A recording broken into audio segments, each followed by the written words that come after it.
A paz de nosso Senhor Jesus Cristo e que seja com cada um de vocês, dando continuidade ao nosso estudo sobre o Evangelho, em que falamos um pouco sobre a palavra Evangelho, como ela foi inserida no texto sagrado, nos ditos de Cristo e dos apóstolos, a importância do estudo desse texto sagrado.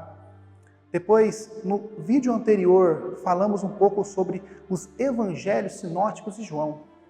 Hoje, trataremos um pouco sobre os evangelistas, aqueles que escreveram os textos sagrados.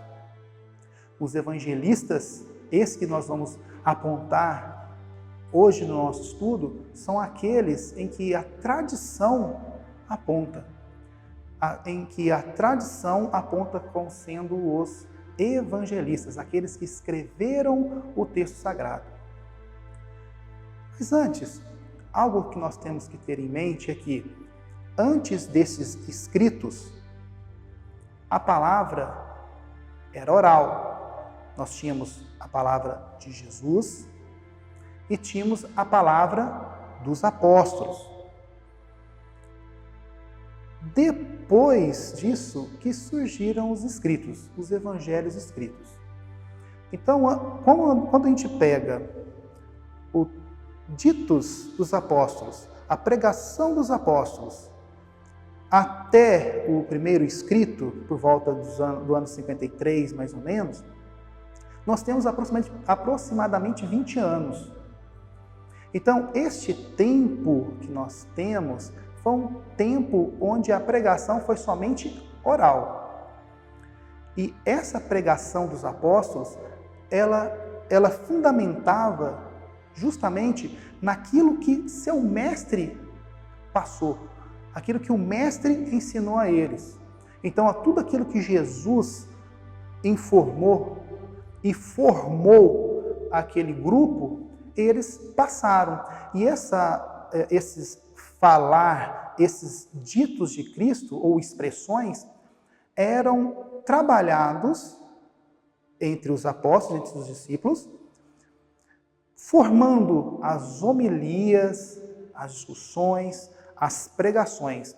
Então, nós tínhamos os ditos de Cristo, os ditos e as expressões de Cristo, e os apóstolos trabalhavam esses ditos, passando a informação para o povo. Então, esta pregação era toda oral inicialmente. E por que não escrever tudo aquilo que eles estavam vivendo juntamente com Jesus naquele momento? Por que não escrever tudo aquilo que eles viram de fato o que Jesus estava executando? Primeira coisa, Jesus não pediu para que eles escrevessem uma biografia dele, escrevessem o que ele estava fazendo, tudo aquilo que ele fazia ou haveria de fazer. Ele pediu para pregar o Evangelho, levar a Boa Nova. E a palavra, ela deve ser pregada de forma oral, ela deve ser oral. Segundo a tradição judaica, a forma oral, ela deve ser prioritária. Nós devemos utilizar a forma oral para passar os ditos de Cristo. E a forma oral, nós sabemos que é uma forma muito mais fácil de transmitir determinado assunto, determinada mensagem, determinado conhecimento. Quando nós nos expressamos oralmente, nós conseguimos visualizar como que o receptor, como que o público, como que o povo de Deus está recebendo aquela informação, se eles estão entendendo, se eles estão com alguma dúvida, algo que você pode, no momento que você entende que eles tiveram alguma dúvida, você pode fazer alguma analogia, alguma comparação, voltar um pouco e tentar aprofundar um pouco mais. Então, a forma oral é uma forma muito mais fácil para você passar o conteúdo, passar aquela informação. E a Boa Nova é tão sagrada que ela deveria ser transmitida de forma oral e não escrita. Mas, posteriormente, com o passar do tempo, anos aí se passaram, cerca de 20 anos, a própria comunidade sentiu a necessidade de escrever aqueles textos, escrever aquelas homilias, escrever os ditos, as pregações, para que aquilo não se perdesse. Não deixasse aquele conteúdo ser deturpado. Então, houve a necessidade de escrever aquele texto. Então, algo que era uma tradição totalmente oral inicialmente, esse material passa a ser escrito pelos evangelistas segundo a nossa tradição. Os evangelhos foram de Mateus, Marcos, Lucas e João. Segundo a cronologia, Marcos é o texto mais antigo. Provavelmente por ser um texto mais simples,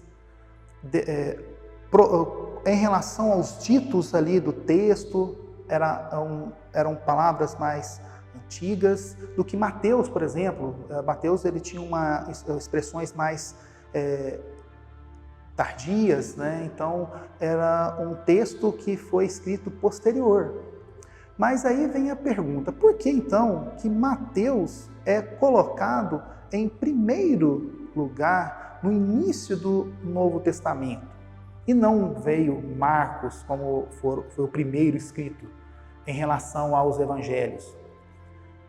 Primeiro, os textos ali alocados na Sagrada Escritura não seguem o critério de cronologia, porque se assim fosse, a literatura paulina entraria em primeiro lugar. A literatura paulina iniciaria o Novo Testamento. Todo o texto sagrado, ele caminha para a centralidade de Cristo. Então, desde o Antigo Testamento, aponta para o Messias que encontra sua plenitude no Novo Testamento. Ou seja, o caminho é para Cristo, em todo o texto sagrado. Então, começando lá no Antigo Testamento até o Novo Testamento. Assim, observando os dois textos, tanto de Marcos quanto de Mateus, nós observamos que Mateus, ele aborda um pouco mais o Antigo Testamento. Ele expressa um pouco mais, ele fala um pouco mais sobre o Antigo Testamento. E aí ele faz uma ponte entre o Antigo Testamento e o Novo Testamento. Ele apresenta Jesus como Messias. O Jesus, em seus textos, é o Messias anunciado no Antigo Testamento. Além disso, ele tem uma genealogia logo no início, em que Lucas também apresenta uma genealogia.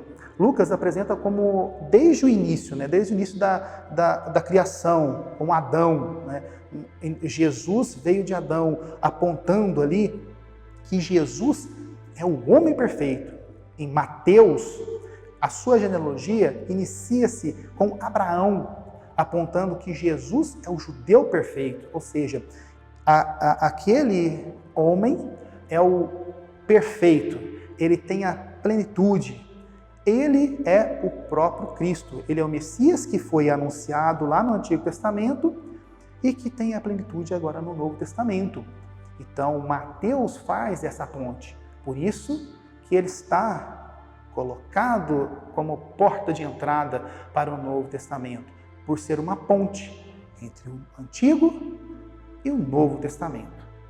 Então, como primeiro evangelho que nós vamos trabalhar, em relação ao seu escritor sagrado, vamos falar sobre Marcos, que foi o texto mais antigo. Marcos escreveu o seu texto provavelmente antes dos anos 70, porque lá no texto dele, no capítulo 13, menciona a destruição do templo, menciona a destruição de Jerusalém. Provavelmente esse texto foi escrito por volta dos anos 53, então antes dos anos 70. O padre apostólico Papias, ele já mencionava Marcos, em que é um texto que contemplava todas as informações pertinentes da vida de Cristo, todo o Evangelho, e que ele estava um pouco desorganizado. O texto que nós temos hoje é bem organizado. Uma das teorias é que Alguém organizou esse texto e deixou ali pronto para a gente. Mas o primeiro material, Marcos relatou e apontou ali, e alguém provavelmente deu uma organizada nesse texto. Ele foi um discípulo, primeiramente de Paulo. Em Atos a gente encontra essa informação. E depois ele passa a acompanhar Pedro, bem de perto, né? Pedro é o nosso primeiro apóstolo, né? Nosso Papa, né? Então ele estava muito próximo de Pedro. Então ele buscou todas as informações pertinentes em relação a Jesus Cristo ali. Além disso, ele podia estar presente em algumas ocasiões onde Jesus passara e fizera as suas pregações, as suas curas, enfim. Ele poderia estar presente também. Essa questão da familiaridade, da presença com Pedro, a proximidade com Pedro, ela é apontada ao longo do texto, principalmente em 1 Pedro 5,13, onde está assim colocado: aqui está em Babilônia, eleita como vós, vos saúda como também Marcos, meu filho. Então, logo nesse texto, ele já fala da proximidade que ele tem com Pedro. Marcos era muito próximo, e o tanto que ele tinha, o tanto que Pedro tinha afeto a ele, né? Nós chamamos de filho a quem nós temos muito apreço, é bem próximo, ele era um discípulo dele. Também em Atos 12:12, ele também é mencionado, dando-se conta da situação, dirigiu-se à casa de Maria, a mãe de João, o que tem cognome Marcos. Em Marcos, novamente, ali se encontravam muitos reunidos em oração. Então, naquela época acontecia corriqueiramente os encontros em comunidade nas casas. A presença dos cristãos ali naquele momento nos templos era um pouco controverso, tinha muitas discussões, então eles preferiam se encontrar nas casas. Então, na sala, e logo depois nós tínhamos as confraternizações, como as nossas festas, as nossas festividades que nós temos em nossas igrejas, nossas paróquias hoje, também tinha naquela época. Então, a igreja, né, é muito importante, né, a assembleia é muito importante. Então, a nossa confraternização, ela se fazia desde os primórdios. E esse escrito de Marcos provavelmente foi escrito em Roma, para cristãos não judeus. Por quê? Como que nós sabemos que ele escreveu o seu texto para um público cristão não judeu? Porque quando ele escrevia o seu texto, algumas expressões aramaicas ele tinha necessidade de explicar logo em seguida, como Boanerges, o filho do trovão, ou Talita Cum, que significa menina, eu te digo, levanta-te. Então, algumas expressões, existem outras, algumas expressões desse tipo, ele fazia questão de explicar, porque aquele grupo não tinha aquela familiaridade com o texto. Então, algo que nos mostra que aquele grupo que ele escrevia era para cristãos não judeus. Bom, o próximo evangelista, Mateus. Provavelmente os seus escritos foram entre 80 e 90, e ele faz menção à estrutura da igreja. Ele foi apóstolo, alguém bem próximo ali de Cristo, onde ele acompanhou toda a caminhada de Cristo. Os seus escritos foram para judeus de língua grega. E por que nós sabemos dessa informação? Que diferentemente de Marcos, onde ele tinha a necessidade de explicar os ditos aramaicos, aqui não. Aqui as expressões, né, os costumes não eram explicados, como, por exemplo, a paravés, né, a sexta-feira, o dia da preparação para o sábado, ou o costume do rito de lavar as mãos antes de comer. Então ele não explicava os costumes, os ditos. Então, leva a entender que esse trabalho de Mateus era algo específico para judeus cristãos de língua grega. O seu trabalho como um todo, ele é dividido em 7 partes. Ele tem um prólogo inicial, onde ele fala da infância de Jesus. Ele vem com o reino que aparece ali, né? Inicia ali onde ele inicia seu reino ali, a missão salvadora, o reino escondido, e aí ele desenvolve o reino com a paixão, morte e ressurreição. Então, ao longo do texto dele, nós observamos, né, a caminhada, toda a caminhada de Cristo até a sua ressurreição. Como eu falei, a igreja é apontada em seus textos. No capítulo 18, nós observamos as regras da comunidade.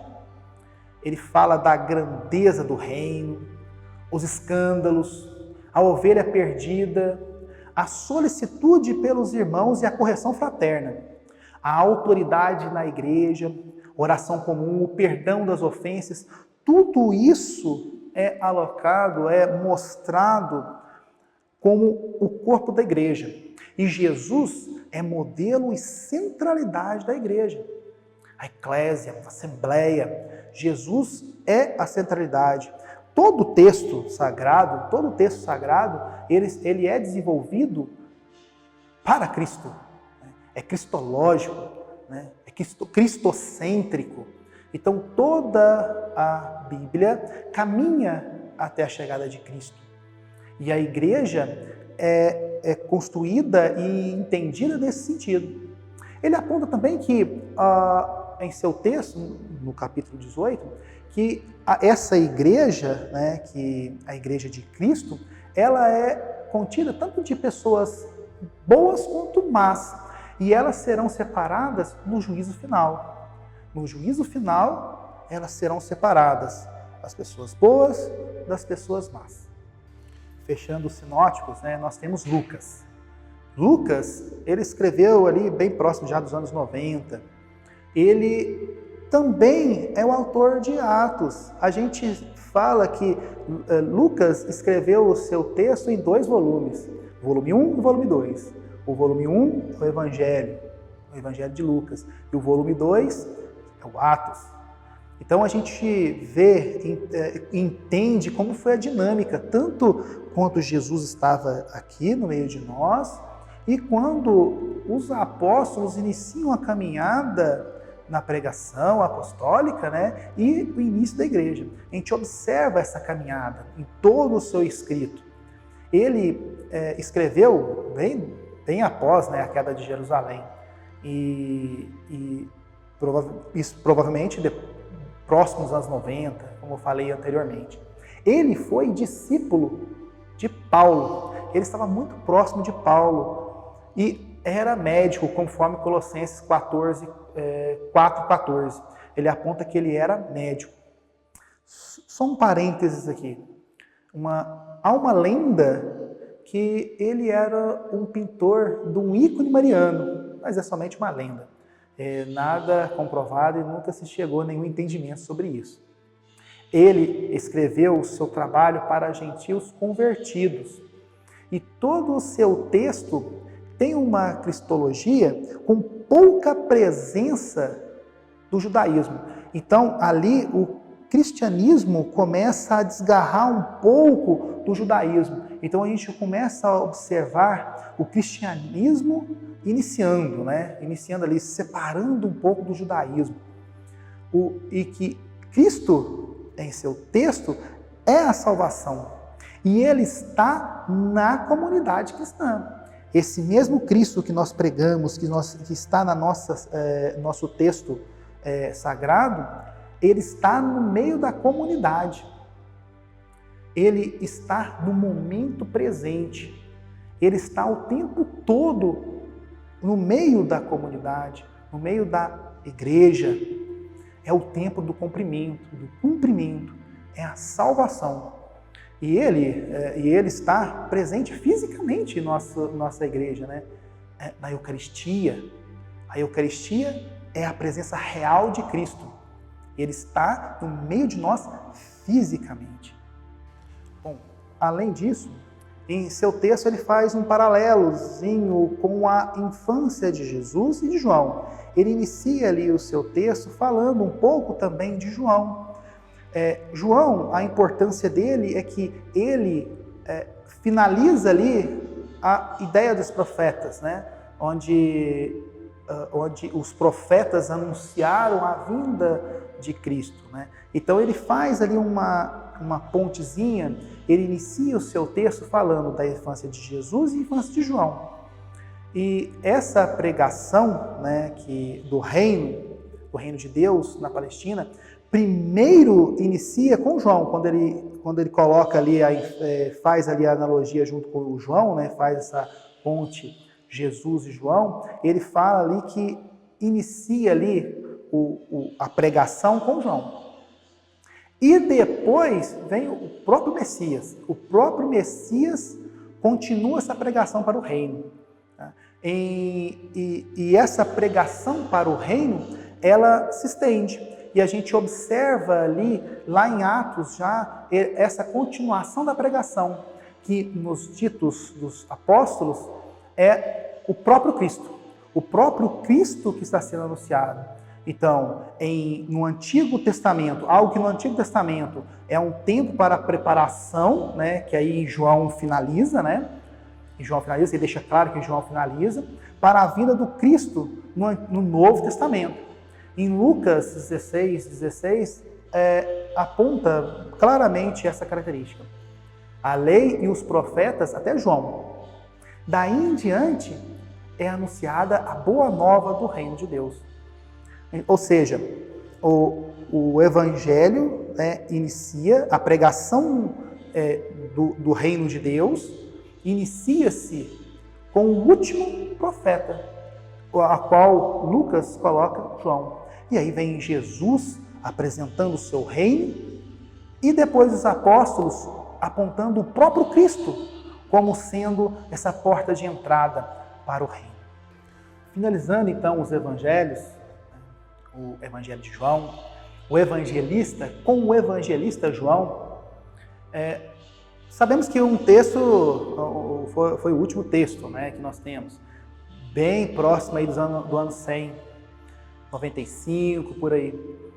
É um texto, como eu falei lá no vídeo anterior, é um texto muito teológico, espiritual, simbólico, poético. Ele em forma de espiral, ele vai e volta, vai e volta. Então é um texto de compreensão para aqueles que vivenciam a fé, que já estão inseridos na igreja, que têm uma caminhada. Ou seja, para fazermos uma leitura de João, inicialmente devemos fazer a leitura dos evangelhos sinóticos, para ter uma boa profundidade e absorção da riqueza daquilo que João passa.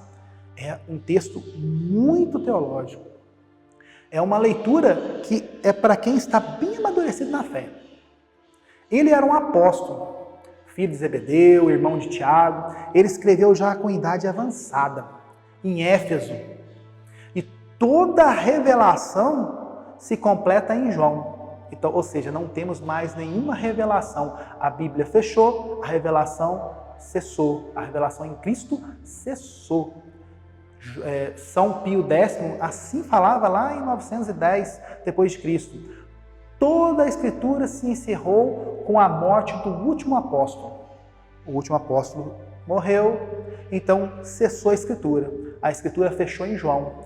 Sabemos que o Apocalipse foi escrito por João. Então João encerra o texto sagrado. Tudo ali se completa. A revelação se completa em João. Encerrou o texto. O seu texto é dividido em duas partes. São o livro dos sinais e o livro da glória. Porém, ele tem um prólogo inicial, que é o prólogo onde inicia, que é um texto belíssimo, que nós vamos falar daqui a pouco. E depois, no final, também ele faz uma conclusão do seu texto. 3 coisas que eu acho muito interessante no Evangelho de João. Primeiro, a questão da Trindade. Ele aborda a Trindade de forma magnífica, belíssima. Em João 15, 26, assim ele coloca: quando vier o Paráclito, que vos enviarei de junto do Pai, o Espírito da verdade, que vem do Pai, dará testemunho de mim. Ou seja, ele fala do Espírito Santo e ele fala do Pai e de si próprio. Então, além disso, aponta a missão do Espírito, que é dar testemunho de Cristo. Ele vai continuar e completar os ensinamentos do próprio Cristo. Ele estará conosco o tempo todo. Então, Cristo enviou o Espírito para nos apontar e dar continuidade aos seus ensinamentos. Muito do que está no texto sagrado ainda não é de nosso entendimento. E à medida que o tempo passa, à medida de Deus, no tempo de Deus, Ele vai nos passando as informações, Ele vai nos transmitindo as informações, fazendo que nós possamos entender aquele texto. Quando Ele achar que nós estamos preparados para entender aquela informação. Então, o Espírito Santo está aqui para isso, para passar essa informação, para nos dar o entendimento. Outro ponto interessante, que eu julgo interessante no texto de João, é que o mal não tem força alguma contra Jesus. Assim está em João 14:30. Já não conversarei muito convosco, pois o príncipe desse mundo vem contra mim. Ele nada pode, ou seja, com Jesus Cristo, na presença de Cristo, quando nós estamos em Cristo, com Cristo, o mal não se aproxima. Ele nada pode contra nós. Então, devemos estar com Jesus.